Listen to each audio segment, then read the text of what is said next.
नमस्कार, मैं हूं मनीषा गुप्ता और कमोडिटी कॉल में आपका स्वागत है। अगर आपने एग्री या नॉन एग्री कमोडिटीज में कोई ट्रेड लिया है या फिर किसी कमोडिटी में फिजिकल पोजीशन लेना चाहते हैं, आप नए निवेशक या किसान या फिर कमोडिटी ट्रेडर हैं, कमोडिटी मार्केट्स में CNBC आवाज के साथ बनाइए स्ट्रैटेजी।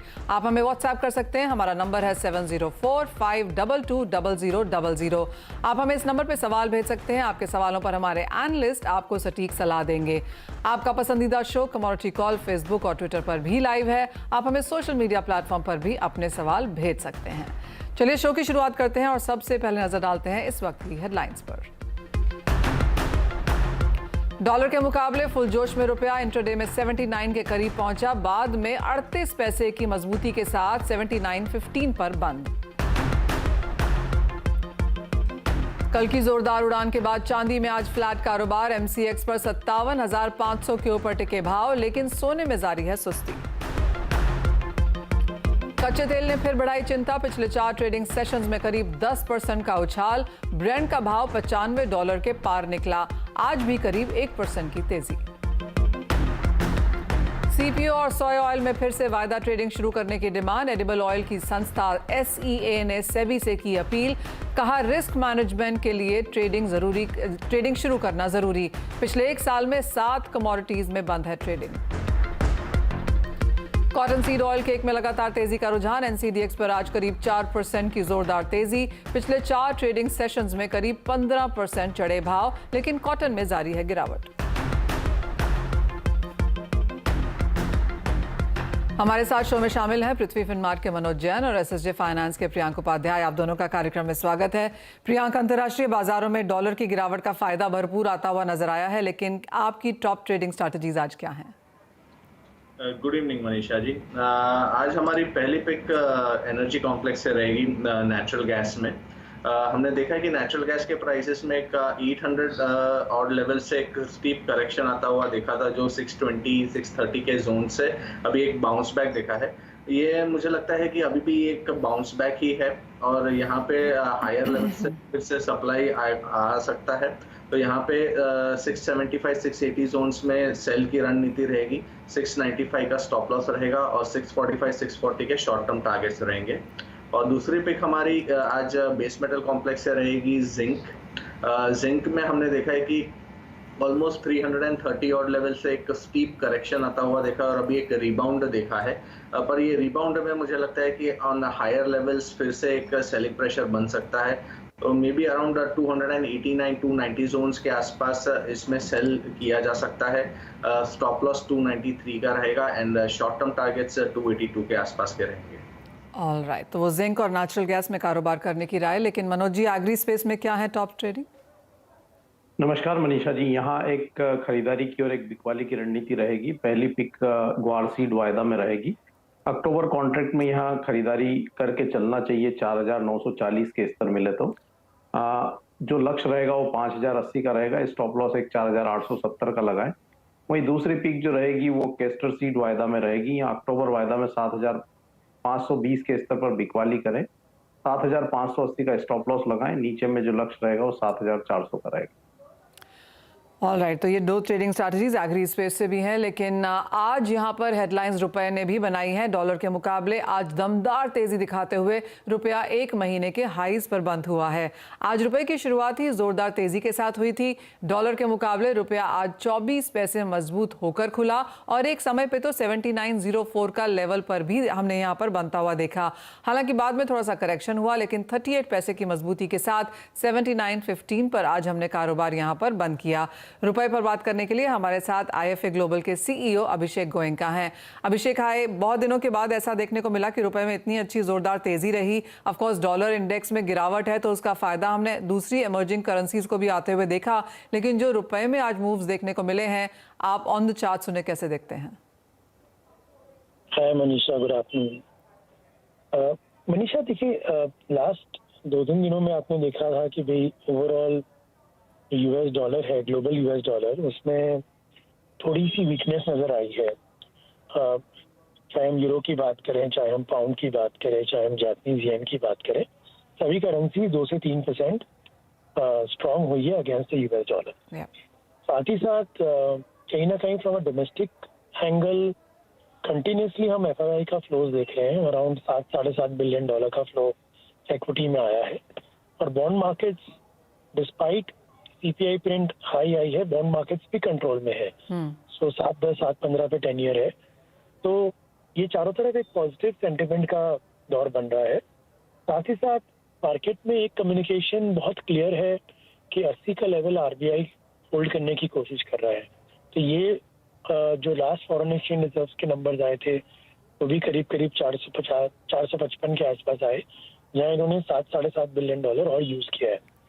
तो एक इंडिकेशन बहुत क्लियर आ रही है मार्केट में कि आरबीआई 80 के ऊपर डॉलर नहीं देखना चाहता। तो जो एक्सपोर्टर्स हैं मार्केट में जो काफी एप्रीहेंसिव थे, वो 80 के लेवल पे काफी डॉलर्स उन्होंने भी बेचा है। और इंपोर्टर्स जो है वो मार्केट में एक्टिव नहीं है 79.5 80 के लेवल्स पे। वो जो भी हेजिंग कर रहे हैं ऑप्शंस के थ्रू कर रहे हैं, तो उससे इंपोर्टर की बाइंग मार्केट में नहीं है, एक्सपोर्टर की बाइंग मार्केट में आई है 79.5 के बाद, तो वो भी एक इम्पैक्ट क्रिएट कर रहा है। तो ये सभी रीजंस के कारण रुपया में स्ट्रेंथ आया है इन दिनों। ऑलराइट, ये तो रीजंस हुए कि हमने ये स्ट्रेंथ क्यों आते हुए देखी, और जैसे आपने बताया कि आरबीआई एक सर्टेन लेवल को यहाँ पर डिफेंड भी कर रहा है, लेकिन आगे जाकर किस तरह की रेंज आप बनता हुआ देखते हैं, क्योंकि चिंताएं बाजार में अभी भी हैं और हम 21 सितंबर का इंतजार ऑलरेडी यहाँ पर कर रहे हैं। वहाँ से किस तरह के क्यूज एक्सपेक्ट कर सकते हैं? देखिए, इस समय जब तक ऑयल $93-94 है या $90 के नजदीक है और RBI intervention is already there, तो हम लोग ये नहीं एक्सपेक्ट कर रहे हैं कि रुपया 80-50 का लेवल तोड़ेगा। और ये एक्सपेक्टेशंस को ब्रेक करने के लिए ऑयल को वापस $110-120 के आसपास जाना पड़ेगा। तो मेरे ख्याल से जो रेंज हम देख रहे हैं वो 78.5 to 80-25 यही रेंज देख रहे हैं। तो नीचे में हो सकता है कि एक्सपोर्ट सेलिंग अगर बढ़ जाए तो 78.5 की लेवल भी नजदीक में आए। तो मेरे ख्याल से यही हम ब्रॉड रेंज देख रहे हैं अगले 3 महीने में। ओके, एक फाइनल सवाल, जिस तरह का इंटरेस्ट रेट हाइक्स हमने बनता हुआ देखा है, सभी ग्लोबल सेंट्रल बैंक्स ने यहाँ पर 50 से 75 बेसिस पॉइंट की बढ़त की है। यूएस फेड की मीटिंग अब 21 सितंबर को है, उससे आपकी क्या एक्सपेक्टेशंस हैं और किस तरह का रिएक्शन आप डॉलर और रुपए में आता हुआ देखते हैं? देखिए, यूएस की जो एक्सपेक्टेशंस है ये बहुत क्लियर है कि उन्होंने एक्सपेक्टेशंस फाइट करना है, तो उस कारण से वो 75 बेसिस पॉइंट्स बढ़ाएंगे। हमारे इन्फ्लेशन नंबर्स भी थोड़े हाई आए हैं, तो हम भी इंटरेस्ट रेट्स बढ़ाएंगे। तो इंक्रीमेंटली मुझे नहीं लगता कि उससे बहुत बड़ा कोई इम्पैक्ट आने वाला है। ट्रैजेक्टरी क्लियर है कि इन्फ्लेशन फाइट करना है, वो मार्केट में प्राइस्ड इन है। और यूरोप की भी जो नेगेटिविटी है और नेचुरल गैस की प्रॉब्लम है, इनके मीटिंग्स जो हो रहे हैं, उन मीटिंग्स में ये बात तो साफ क्लियर है कि रशिया के अगेंस्ट जाना चाहते हैं, but they don't want to put anything legally. तो ये सब चीजें मार्केट में प्राइस्ड है। तो मेरे ख्याल से जो एक्सट्रीम नेगेटिविटी है towards UK, Europe and US, everything is priced इन। तो मेरे ख्याल से यहाँ से बेहतर होना चाहिए, यहाँ से नेगेटिव नहीं होना चाहिए। ऑलराइट, यानी कि नज़र यहाँ पर कच्चे तेल पे बना के रखने की ज़रूरत है। बाकी काफ़ी चीज़ें जो बाजार में एज ऑफ नाउ हैं वो ऑलरेडी भावों में फैक्टर्ड इन हैं। अभिषेक, एज ऑलवेज बहुत शुक्रिया साथ जुड़ने के लिए और वो पूरे मूव की पूरी यहाँ पर सेंस बनाने के लिए। आगे बढ़ेंगे और बात अब यहाँ पर चावल एक्सपोर्ट बैन पर जो सरकार ने एक्सपोर्टर्स की शर्तों के साथ थोड़ी रियायत दी है उस पर बात कर लेते हैं। हालांकि बावजूद इसके आंध्र के काकीनाडा विशाखापट्टनम पोर्ट पर करीब 10 से 11 लाख टन माल फंसा है, जिससे टूटे चावल का हिस्सा करीब 5 से 7 लाख टन बताया जा रहा है। बैन के बाद कारोबारियों ने नई खरीदारी भी बंद कर दी है। चावल पर बात करने के लिए हमारे साथ all India rice exporters association के ईडी विनोद कौल हैं। विनोद जी नमस्कार। क्लियरली पिछला हफ्ता 10 दिन काफ़ी बिजी रहा है चावल एज एन इंडस्ट्री के लिए, और जो सरकार की लेटेस्ट नोटिफिकेशन आई है उसका कितना असर, क्या इम्पैक्ट देखते हैं आप? नमस्कार जी मनीषा जी, मैं एक्चुअली जो मैं बात कहना चाह रहा हूँ, जो नोटिफिकेशन निकला था जिसमें बैन किया गया था इसको, डीजीएफटी का नोटिफिकेशन वो बैन का था, और जो मिनिस्ट्री ऑफ फाइनेंस का था वो था ड्यूटी के लिए। तो ये जो बैन वाला नोटिफिकेशन है, इसके अंदर नॉर्मली क्या होता है, फॉरेन ट्रेड पॉलिसी के अंदर एक ट्रांजिशन क्लॉज होता है। तो उसमें ट्रांजिशन क्लॉज मतलब जो कंसाइनमेंट चल रहे थे उनके लिए कुछ प्रोविजन दिया जाता है, लेकिन इस बार जो है गवर्नमेंट ने जो ट्रांजिशन क्लॉज उसमें दिया, उसमें 3 शर्तें थी जी। कि जो माल ऑलरेडी कस्टम को हैंड ओवर हो गया है या जिसमें वेसल का रोटेशन नंबर मिल गया है या जिसकी शिपिंग बिल कटी है और वो कस्टम में पहुंच चुका है, ऐसे ही माल को थ्रू करने का प्रोविजन था। तो जो सीबीआईसी ने कल नोटिफिकेशन निकाला है वो कोई नया नहीं है। उसमें इन्हीं 3 शर्तों को कस्टम कमिश्नर को बताया गया कि आप अपने कस्टम डिपार्टमेंट में सबको ये डिसेमिनेट कर दीजिए सो दैट इसकी एडियरेंस ठीक से हो पाए। तो छूट कोई नहीं दी गई है, छूट वही जो बैन वाले नोटिफिकेशन में जो शर्तें थी वही शर्तें चल रही हैं। ओके विनोद जी, ये हम सब जानते हैं कि काफ़ी सारा माल यहाँ पर पोर्ट्स पे अटका हुआ है क्योंकि ये ऑलमोस्ट विद इमीडिएट इफेक्ट वाला एक नोटिफिकेशन था जहाँ पर हमने एक्सपोर्ट ड्यूटी भी लगते हुए देखी, ब्रोकन राइस पे बैन भी लगते हुए देखा। एज ऑफ नाउ इंडस्ट्री इससे कैसे जूझ रही है?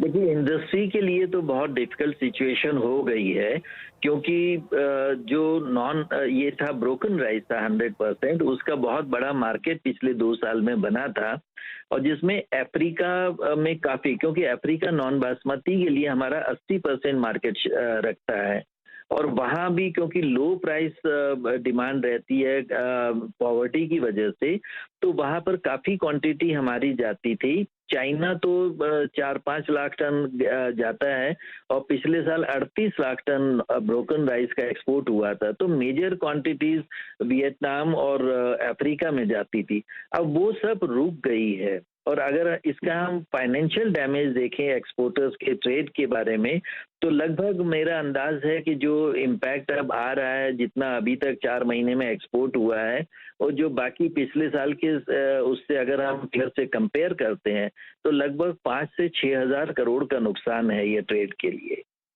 और फिर दूसरी बात यह है कि जो एस्टेब्लिश्ड मार्केट होते हैं उनको बनाने में एक्सपोर्टर्स बहुत ज्यादा मेहनत और काम करते हैं और अब अगर वो मार्केट हमारे हाथ से निकल जाते हैं तो उनको रीगेन करना बहुत मुश्किल होगा और थाईलैंड वगैरह जो है ये अपॉर्चुनिटी ग्रैब कर जाएंगे। तो क्या आपकी बातचीत यहाँ पर सरकार से जारी है या फिर आपको लगता है कि जो स्टेप्स ऑलरेडी यहाँ पर उठा लिए गए हैं ट्रेड को अब उसके हिसाब से यहाँ पर आगे चलना होगा?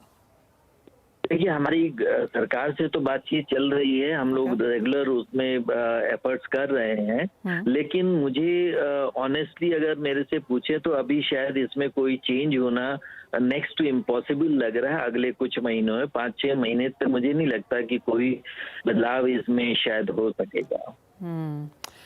यानी जो नुकसान है डे टू डे वो तो यहाँ पर इंडस्ट्री को उठाना ही पड़ रहा है, चेंजेस यहाँ पर नहीं लगते हैं और जो रियायतें दी गई हैं वो basically in the notification already थी। कुछ क्लैरिटी यहाँ पर हमने ज़रूर आते हुए देखी है। जहाँ तक चावल के भावों का सवाल है वहाँ पर हमने कुछ मुनाफा वसूली अंतर्राष्ट्रीय बाजारों में तो देखी ही है, भारतीय बाजारों में भी एक्सपेक्टेड यही है क्योंकि अब इतना एक्सपोर्ट नहीं होगा तो यहाँ पर भी भाव संभलते हुए दिखेंगे। विनोद जी, बहुत शुक्रिया साथ जुड़ने के लिए और इसी के साथ एक ब्रेक के लिए भी रुकेंगे। जब लौटेंगे तो जोड़ेंगे दर्शकों को अपने साथ, लेंगे उनके सवाल। कमोडिटी कॉल में अब वो समय है जब अपने दर्शकों को अपने साथ हम यहाँ पर जोड़ते हैं और सबसे पहले हमारे साथ कोलकाता से मोहित जी फोन लाइन पर मौजूद हैं। नमस्कार मोहित, क्या है आपका सवाल? मेरा क्रूड 2 लोड बेचा हुआ 6,980 में। 6,980 में 2 लॉट कच्चे तेल के बेचे हैं और आज हमने एक हल्का सा रिबाउंड के बाद फ्लैट कारोबार आते हुए देखा है। क्या राय है प्रियंक, क्या स्ट्रैटेजी बनाएंगे मोहित के लिए? क्रूड ऑयल का हमने देखा है कि एक स्ट्रॉन्ग डाउन ट्रेंड में है, बट काफ़ी प्राइसेस अभी एक पॉइंट पे आ चुका है जहां से एक बाउंस बैक का हमें दिख रहा है एंड काफ़ी सारे readings on the charts suggest कि यहां से एक बाउंस बैक में फिर से हम एक्सपेक्ट कर सकते हैं 7300 to 7400 range on the higher side. तो यहाँ पे मैं सजेस्ट करूंगा कि अगर उनको करेक्शन मिलता है और उनके भाव के आसपास आते हैं तो एक बार शॉर्ट पोजीशन में से निकल जाना चाहिए। और फ्रेश मुझे लगता है कि जो 6500 के आसपास के जो शॉर्ट टर्म लोस लगे थे कुछ दिन पहले, वो जब तक इंटैक्ट रहते हैं तो मुझे लगता है एक साइडवेज टू बुलिश बायस के साथ ट्रेड्स हो सकते हैं क्रूड ऑयल मार्केट में। हायर साइड रेंज 7300 7400 ये एक रेजिस्टेंस जोन्स रहेगा। ऑलराइट, तो मोहित जी वो आपके लिए राय है। फिलहाल आज तेजी के साथ कारोबार, कुछ और बढ़त भी देखने को मिल सकती है और नियर टर्म में थोड़ा सा आपको यहाँ पर शायद पेन भी लेना पड़ सकता है। आगे बढ़ते हैं और कोलकाता से रितेश जी ने हमें फेसबुक पे एक मैसेज लिखा है जहाँ पे वो कह रहे हैं कि कॉटन सीड ऑयल केक उन्होंने 1 लॉट खरीदा है 2850 के लेवल्स पे और यहाँ पर अच्छी खासी तेजी भी देखने को मिली है। मनोज जी, बढ़त में क्या करें, मुनाफा लेके निकल जाएं या अभी भी बाकी है तेजी? जहां तक सितंबर कॉन्ट्रैक्ट की बात है तो यहाँ ये एक्सपायरी वाला कॉन्ट्रैक्ट है, तो अब उसमें कोई ट्रेड की रणनीति नहीं रहेगी। अगर सितंबर कॉन्ट्रैक्ट में पोजीशन है तो यहाँ एग्जिट लेना चाहिए, और यहाँ पोजीशन को इवन ये दिसंबर कॉन्ट्रैक्ट में शिफ्ट कर सकते हैं 2250 के स्टॉप लॉस से। दिसंबर कॉन्ट्रैक्ट एक बार फिर से जो है 2450 से 2480 तक के स्तर दिखा सकता है। तो यहाँ दिसंबर वायदा में लगभग 100 से 125 रुपए की तेजी देखने को मिल सकती है। एक्सपायरी वाले कॉन्ट्रैक्ट में एक बार पोजीशन एग्जिट कर लेना चाहिए। ऑलराइट, और ऊपर के स्तर हैं, भाव उसके नीचे हैं, लेकिन तेजी बरकरार है यहाँ पर। तो उन्होंने क्लियरली काफ़ी ऊपर के लेवल्स पे लिया है। 4% का ऊपर सर्किट आपकी स्क्रीन पे फिलहाल। आगे बढ़ते हैं और अहमदाबाद से जय अब हमारे साथ फोन लाइन पर मौजूद है। नमस्कार जय, आपका सवाल क्या है? नमस्कार मैम, मेरा सवाल कॉपर के रिगार्डिंग है। मैडम मैंने 663 के भाव से 2 लॉट शॉर्ट किए थे, तो अभी तो बहुत ज़्यादा बढ़ गया है, तो अभी मैं पोजीशन को क्या करूं मैम? बेचा है और प्राइसेस में ऑफकोर्स एक रिबाउंड देखने को मिला है। सभी मेटल्स में, प्रेशियस मेटल्स में आज हल्का सा सपोर्ट है। क्या राय देंगे प्रियांक? 663 की बिकवाली है। देखिए, कॉपर के प्राइसेस मुझे लगता है कि अगर शॉर्ट टू मीडियम टर्म की मैं बात करूं तो मैं काफ़ी बुलिश हूं। यहाँ से फिर से हम एक बार 680-700 के रेट्स इन 1 मंथ 2 मंथ टाइम फ्रेम देख सकते हैं।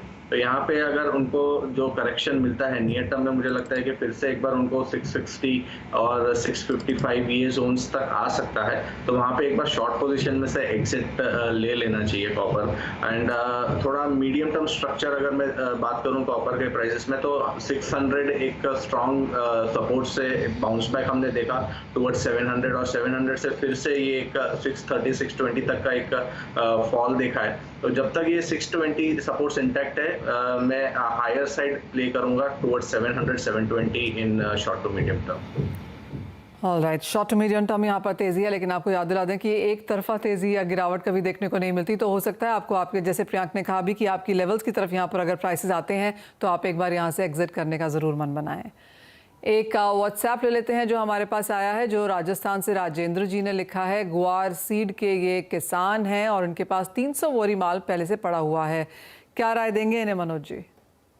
ग्वार सीड में पोजीशन को होल्ड करके चलना चाहिए मनीषा जी। अभी यहाँ पे हमने एक अच्छी गिरावट ऊपरी लेवल से देखी थी, और अब निचले स्तरों पर यहाँ ग्वार सीड में अच्छे सपोर्ट्स बनते हुए दिख रहे हैं। अगर मैं अक्टूबर वायदा की बात करूं तो यहाँ कीमतें फिर एक बार 5200, 5250 तक आती हुई दिख रही है। तो वर्तमान लेवल से लगभग यहाँ 200 से 250 रुपए तक की जो बढ़त है वो संभावित है शॉर्ट टर्म में। तो 5250 के आसपास अक्टूबर वायदा मिले, वहां एक बार अपनी पोजीशन को एग्जिट कर सकते हैं। वर्तमान लेवल पर पोजीशन को होल्ड करके चलना चाहिए। ऑलराइट, गुआर सीड और गुआर गम में अच्छी खासी बढ़त देखने को मिली है। एक्सपोर्ट के जो नंबर आए हैं गम के, वहां पर भी अच्छा खासा इजाफा है, और यहां से भावों में बढ़त की उम्मीद फिलहाल अभी भी मनोज जी को है। तो तेजी का रुझान यहां पर जारी है। लेकिन इसी के साथ शो समेटने का भी समय है। मनोज जी, प्रियांक, बहुत शुक्रिया आज हमारे साथ कमोडिटी कॉल में जुड़ने के लिए। एक ब्रेक के लिए रुकेंगे, जब लौटेंगे तो लेकर आएंगे आवाज समाचार।